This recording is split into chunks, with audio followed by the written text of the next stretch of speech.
Are you trying to figure out how to set up and run payroll in QuickBooks Online? Well, I've got you covered. Hi, I'm Roby Ann Ferrer.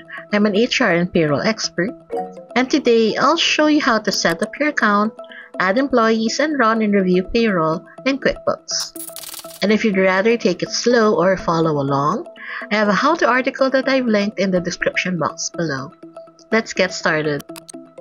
For this video, I'm going to assume that you're a QuickBooks Online user and you already have a QuickBooks payroll plan, but you need help setting it up. If you've yet to get the payroll module, the first step in the process will be slightly different, but I'll also try to explain how that works. The first step is logging into your QuickBooks Online account. From the main dashboard, head on over to the left-hand menu and look for Payroll, which is way down here. Now click on that. The Payroll dashboard will have this welcome message and this Get Started button. If you click that, it will start the setup wizard that will take you through all the steps until you're ready to run payroll. But what if you don't have a QuickBooks payroll plan yet? You'll still see the same information on this dashboard. But if you click the Get Started button, it will ask you to select key features, and then it will recommend a QuickBooks payroll plan based on your selections. That page looks like this. Now, I'm only showing a screenshot because the QuickBooks Online plan that I purchased came with the payroll module. That means I did not go through this step during sign up since I already knew which payroll plan to get. Now, going back to this, you simply click the features you want. My tip is to select Pay Workers and File Taxes. This includes full service pay processing and tax filing services. You can add more features like automatic pay runs or 24/7 support. If you don't have a time tracking tool, choose the Track Time feature so you can access QuickBooks Time to help you capture employee clock-ins and outs. Now, on the right side of the screen, you'll see the recommended plan. This automatically changes depending on the features you select. Now, this screenshot doesn't show the amount, but if you go through this step in real time, the applicable fees, including any discount offers, will appear here. Now, this button can either be Try Now or Sign Up and Save, depending on whatever promotion QuickBooks has running at that time. You can click this button to proceed with the purchase, but if you want to see other options, simply scroll down to view other QuickBooks payroll plans. Let's go back to the payroll dashboard to start the setup. So click the Get Started button here. In the next page, QuickBooks will ask if you paid employees in the current calendar year. Now notice the year here. This will always change depending on the year that you signed up. Currently it displays 2025, but if you sign up next year, this will change to 2026. If you did pay employees, choose the Yes button. Note that the system will ask you later on in the setup process to enter all of your employees' prior payroll information and year-to-date pay details to ensure that QuickBooks has a complete view of all your payroll expenses for accurate reporting. For this video, and to make things simpler, I'm going to choose No. But again, if it applies to you, then click the Yes button and have all the necessary information ready. You may need to check your payroll registers or maybe contact your previous payroll provider to give you all the numbers you need. So I'll choose No here and then click Next. This time it's asking when the first payday with QuickBooks will be. So if I toggle this calendar button here, I can choose the applicable date. So let's say it's going to be on August 1. So click the Next button. And in this next screen, you'll need to input your company's primary work location and business name. For this video, I'm using a fictitious company with a placeholder address. Since I already entered the address details when I completed the setup for QuickBooks Online, the system automatically captured that information here. So I only need to input the business name, which I'll do right now, and then click the next button. Now in this screen, the system needs the name, contact number, and email address of your payroll representative. Now this person is the one handling your company's pay-related processes. Again, for this video, I'm using the details of a sample employee.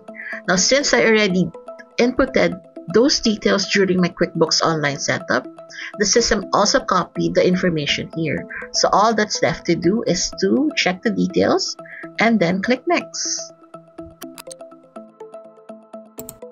Now it's time to start adding employees to the system. Before we proceed, it's important that you have a list of your employees and their basic details like hire dates, pay rates, tax numbers, deductions, and other wage information. Having access to that database will make it easier for you to complete this step. Now let's say you're ready with the employee data. Click the Add an Employee button to get things going. This step will take us through several screens to complete the employee's profile. Here, it's asking for the employee's personal information. Again, I'm using made-up first and last names for this employee, as well as the hire date. So let's say her name is Mary Winters, and the hire date is July 14. Now, it's also asking for the email address here, and it's okay to skip this. But I suggest that you add one because QuickBooks will send the employee a link to the self-service portal, which is QuickBooks Workforce, where your team will access their pay stubs and W-2s. Now, if you're adding a new hire to the system, this is where you can toggle between allowing them to do self-onboarding or entering all the information yourself. My advice is to let the new hires do self-onboarding, so click this button here to activate that feature. This way you can streamline the process, and it also saves you time by skipping all these manual enrollments. Now for this video, I'm not choosing any option here. I'll just click the Add Employee button to proceed to the next step. Now we're ready to add more of the employee's information. This page shows the employee's QuickBooks profile.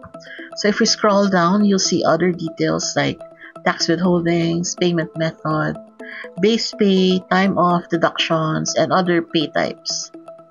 Notice the red circles beside these data blocks. This means that there are missing information, and if you hover your mouse over these red circles, the system will actually show you what those details are. Now to complete the needed information, click the Edit button at the right side of the screen. So let's do that for personal information.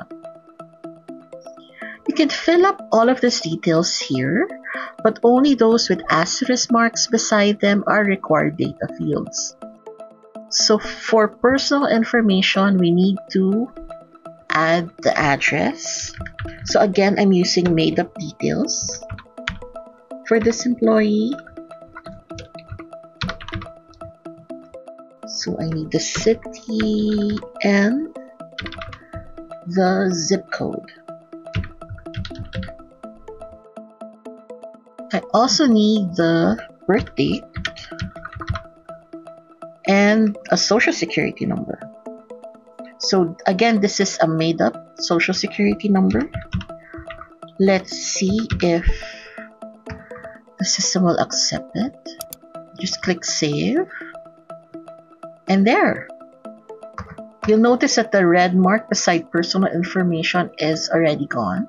So that means it has all the necessary information it needs to run payroll. Before we proceed, I want to show you what would happen if you did not finish the setup wizard. Let's say you had to stop entering employee information because you found out that you didn't have all of the details. So to do that, let's exit this page. Then wait for QuickBooks to process. Need to exit this page as well. We need to go to the payroll dashboard. So instead of the welcome message, it now shows the set of tasks grouped together in parts. Each part would have its own list of tasks. To view what those are, just click the inverted button and then click Start to input the information needed for the specific tasks. You'll also notice that some would have green check marks beside them. That means that you already completed that part of the setup process. For this video, we'll be following this list to add all of the details that QuickBooks needs to run payroll. If you didn't exit the setup wizard like I did, the system will continue to guide you through all of the steps without you having to manually click the start buttons for each task. Now going back to the employee setup, let's click Finish Up for the Add Your Employee task. Now this screen shows buttons to add an employee and to import employee data if you want to do a mass upload of your team's details. It also has an employee list here with the missing information. Let's click View Profile to access Mary Winter's information. This time, let's do her employment details. So click Edit. And to make things simple, I'm just going to fill up the required data like the pay schedule. Now the system needs this so it knows how often you have to pay the employee. Click the inverted triangle here and select Add Pay Schedule. In this new window, you'll see the pay frequency data field here with pay schedule option. And then you'll see here at the right side a list of the upcoming pay periods. Now this schedule is based on the pay frequency that you'll select. To change this, click the inverted button to see the options. So you have every week, every other week, twice a month, and every month. Now choose the pay run schedule that applies to you. For me, I'll choose every other week. The system is also requesting for us to input the next pay date. So I'll choose that one. It also needs the end of the next pay period. So I'll choose that one as well. Now, go back to the right part of the screen and check if the upcoming pay schedules have changed depending on the pay frequency and pay days that you selected.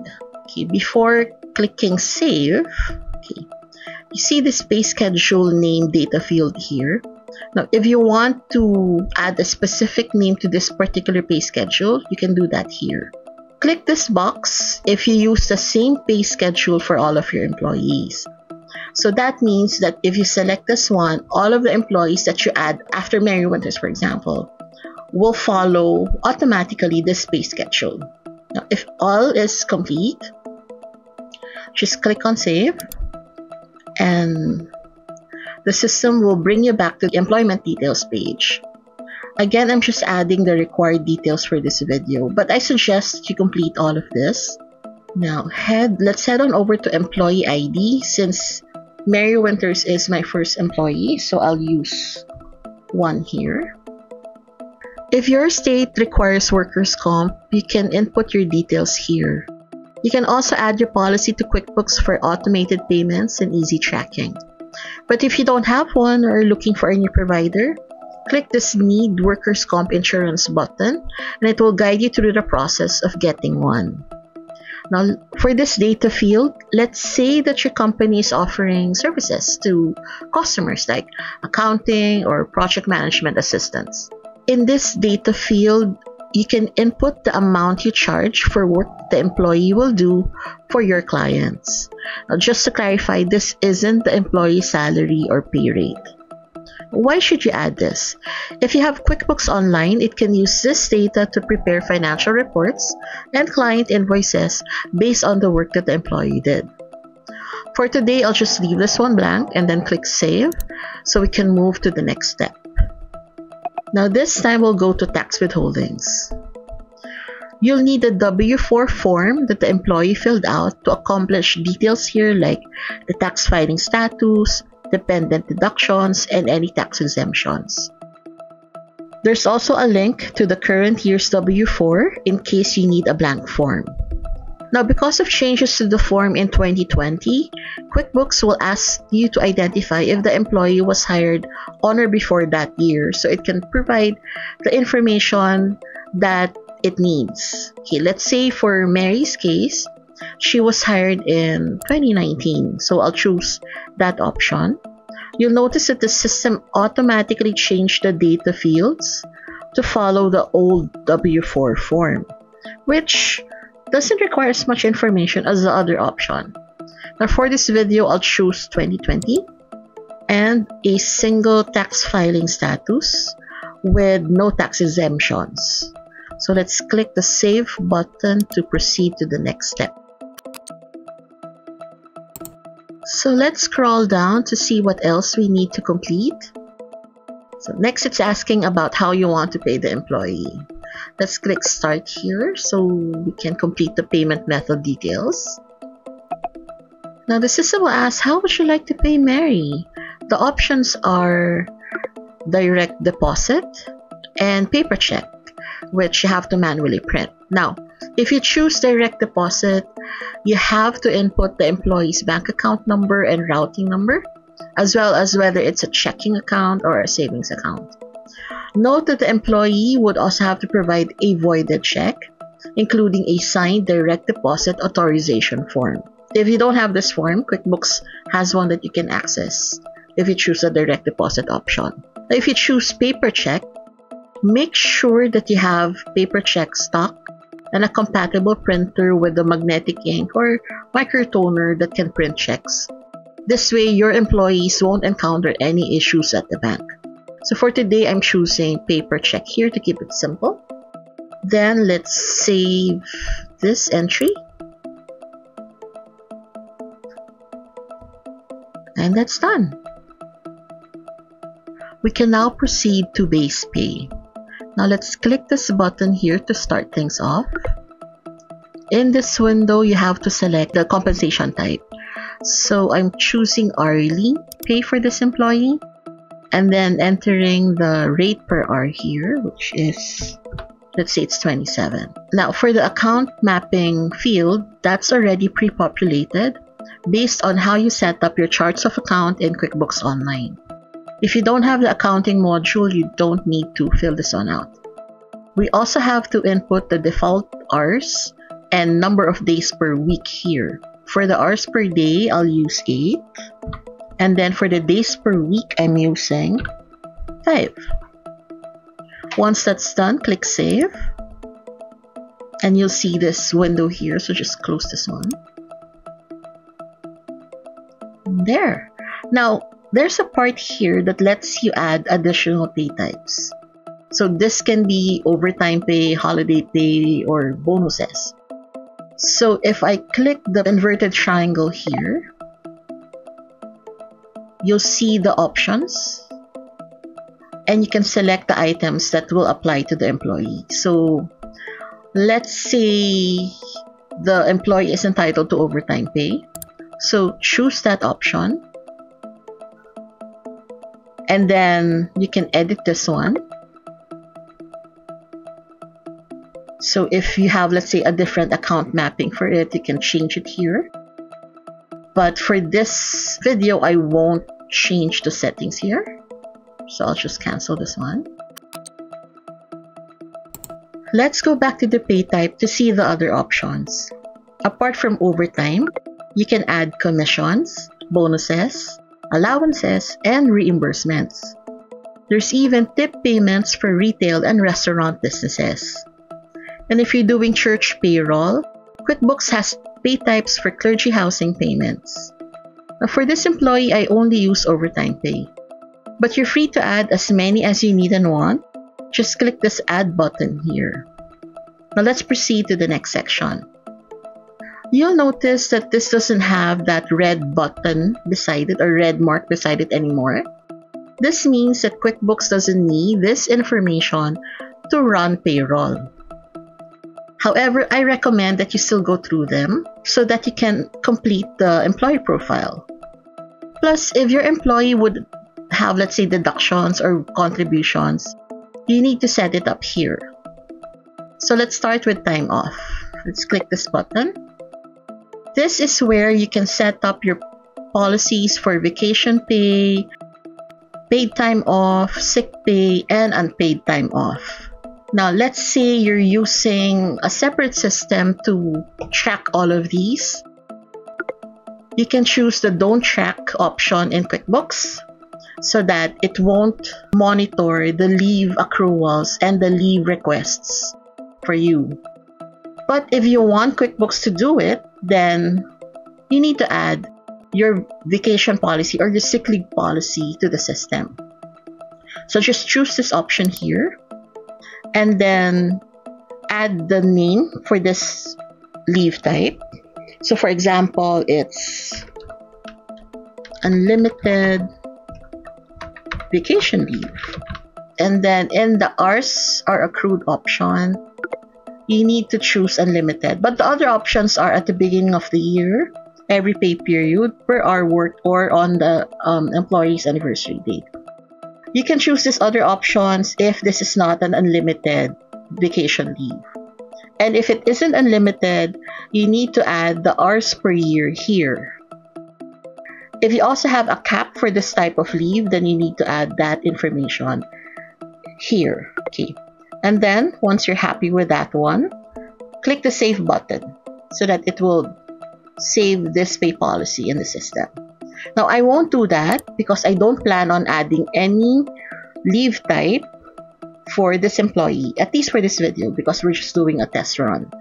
Let's save so we can go to the next part, which is deductions and contributions. Now, click Start.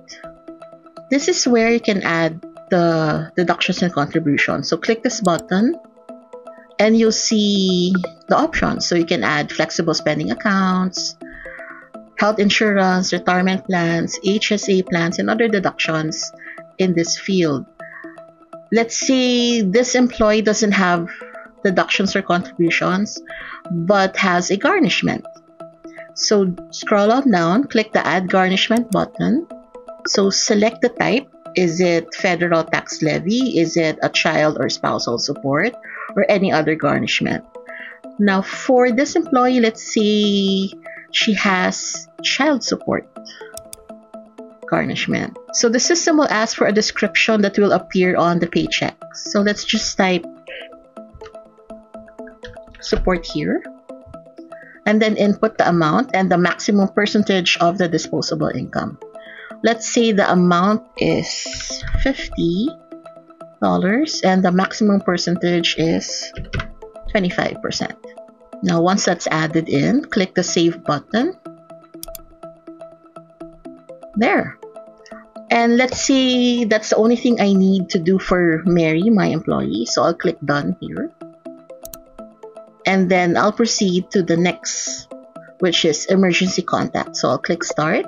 And you just need to add the first name and last name of Mary's emergency contact person, including the relationship, phone details, and email address. Now for this video, I won't populate this section because it isn't really needed by QuickBooks. But if you're filling this out, I suggest that you do so that you have a complete employee profile for your workers. Okay. So I'll just click Cancel here and we're done. That's one profile employee done. So let's do a quick check. So personal information, it's there already. It doesn't have that red mark here. So we're looking out for the red marks to see if we missed anything. So far no red marks. So let's click the Done button here at the bottom right part of the screen. There, we've completed one employee profile. The system will bring you back to the employee list. If you want to add one more, you can click this button and then just go through the whole process until you've uploaded all of your workers' details into QuickBooks. But for this video, I'm just going to add one employee, and that's Mary Winters here. So I'll click this button to proceed to the next step. We're mostly done with the setup. There's still a couple of items left, like the company's bank account and tax information. To add those, let's click Continue Setup. But let's say you chose to set up these details first before completing the employee information. You can select Pay My Team if you want to run payroll. But in our case, let's select Continue Setup. The system will navigate us back to the payroll dashboard. This is where you can check what tasks are still pending. So for the Get Ready to Pay Your Team, we need to add the bank account details of the company. And then we also need to set up the company's tax information as well. For this set, this is where you can ask QuickBooks to connect you with providers for retirement, health, and workers' comp plans, just in case you don't have this yet. Again, for this video, I won't go through these steps. To set up the bank details, look for the Connect Your Bank task. You can find this in the Get Ready to Pay Your Team list over here, and in the Let's Set Up Your Taxes set, which is over here. Okay. Now this step is important if you want QuickBooks to pay employees via direct deposit and to remit your taxes electronically. Now, click Start, and it will ask you to provide additional details like your business type, company website, the company's principal officer, and the bank account information here. Now, for this video, I won't go through this, so let me exit this page. Also, I won't need direct deposits for my sample pay run later because I chose paper checks as a payment method for my employee. Now, on to the next task, which is to enter the company's tax information. So click this button to start the process. In this screen, you have to check your general business information. If your business name is different from your company's legal name, the one that appears on tax documents, then you need to input the legal name here, including the company's legal address here. If both are correct, click the next button at the bottom part of the screen. For the federal tax information, input your employer ID here.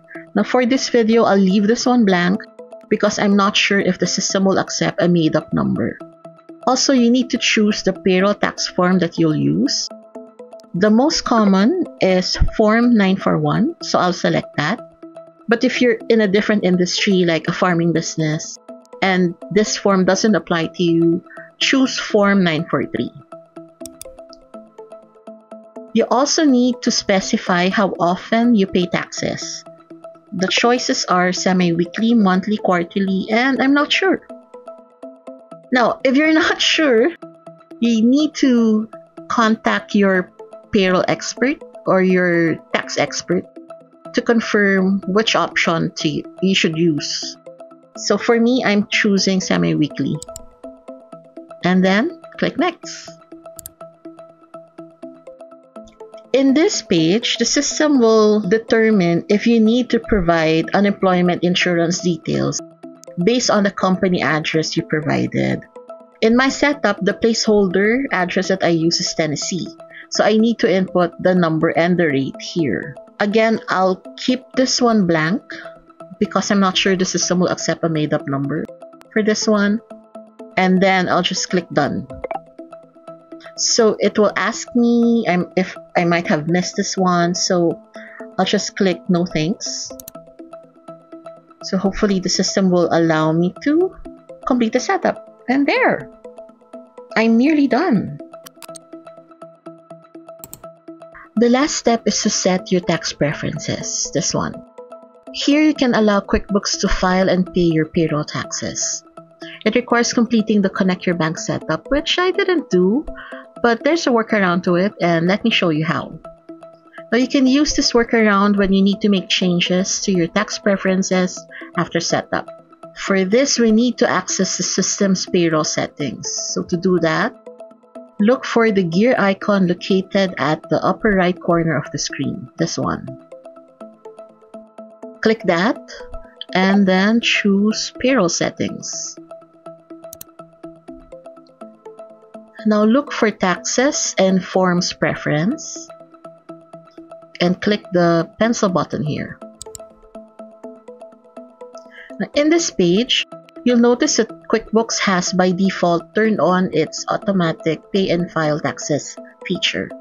I recommend that you also keep this on, but for this video, I'll turn it off by selecting the I'll pay and file my taxes myself option. With this, QuickBooks will still handle the tax payments and filings, but you need to manually click a button for the system to do this. It also has an add-on fee, so it's better to choose the first option because that service is free. But for this video, I'll select this one and then click Next.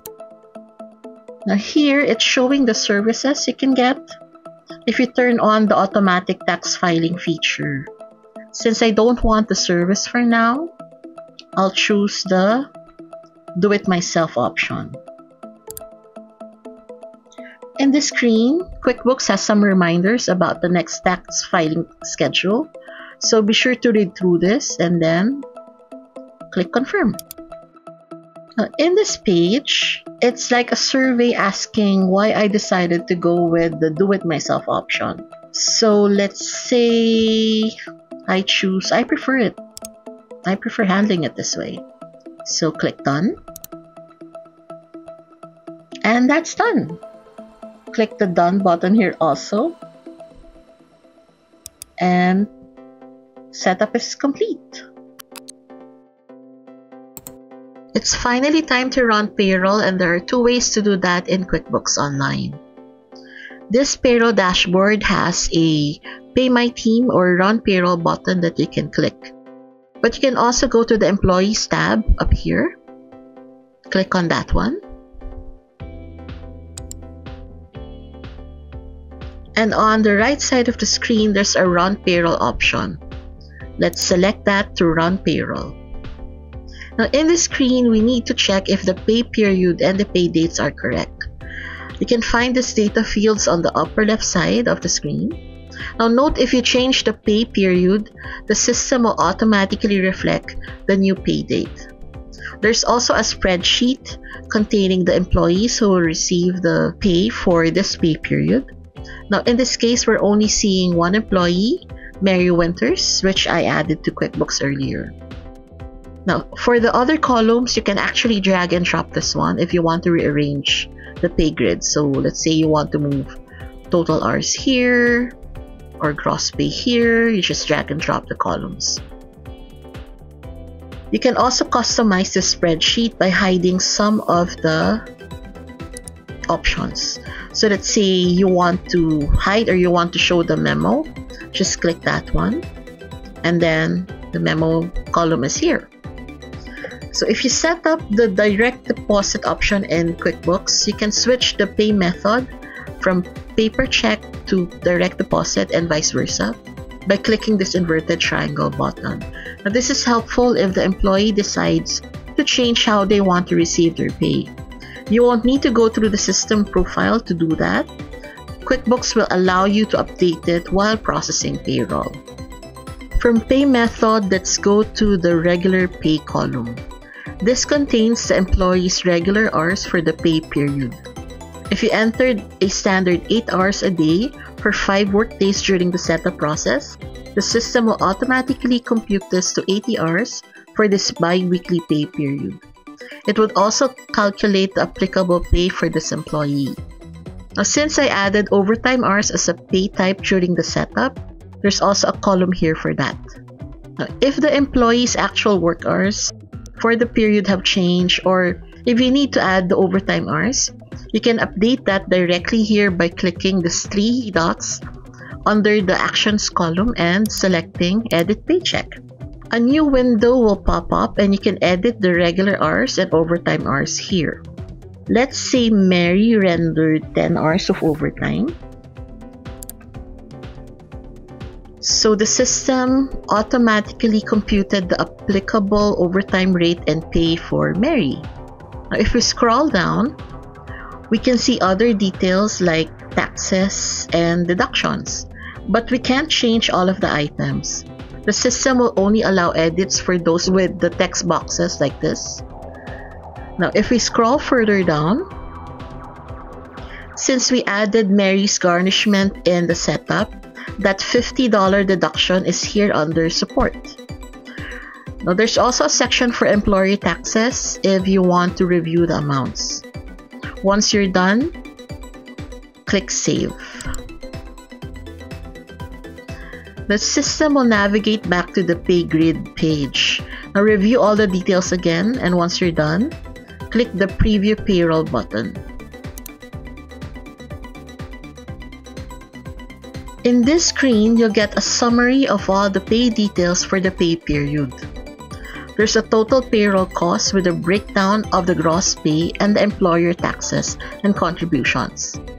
If you set up automated payments, you'll be able to see the amount here, but since I didn't, this part is 0 for me.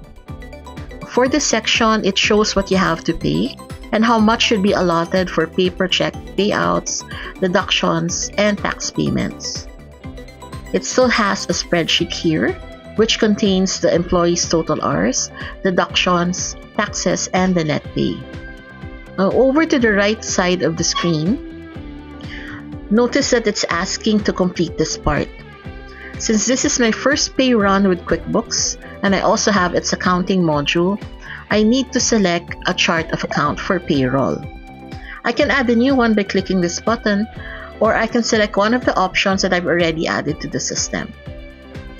Now, I recommend adding or creating a specific account for payroll for easy fund management and pay expenses tracking, but for this video, I'll choose this one. This is your last chance to review all the numbers again. You can check it via this on-screen summary, or you can click the Preview Payroll Details button at the bottom right of the screen to access a more detailed report. You can print or save a PDF version of this report for your files. Now, once you verify that everything is correct, click the Submit button and your payroll is done. For this video, I won't click the Submit button because this is a test payroll run. But in real life, after you select that option, the system will proceed to the paper check printing or direct deposit step. There will also be a Print Pay Stubs option if you want to manually print and distribute pay slips to employees. But if you added their email addresses during setup, they can view their pay stubs via the QuickBooks Workforce portal. And that's it! We're done processing payroll with QuickBooks. The next time that you're ready to pay employees, just head on over to the payroll dashboard to start the process. I hope I helped make pay runs in QuickBooks a little less intimidating. If you found this video useful, drop a like, share, or subscribe. Thanks for watching!